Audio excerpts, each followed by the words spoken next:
How to video call on IMO. Hello guys, this is Atticus and welcome back to another tutorial video.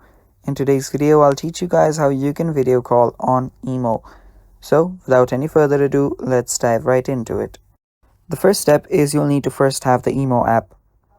You can head over to your Play Store or Google App Store and simply search for IMO. So this is the app right here. If you do have it, you can update it as well. Now open it up. Make sure that you're logged in into your account, and after doing that you can just head over to any of your friends DMs, and on the top you'll see a video call option. All you have to do to start a call is simply tap on the video call and begin your call, and that's basically it. It's that simple.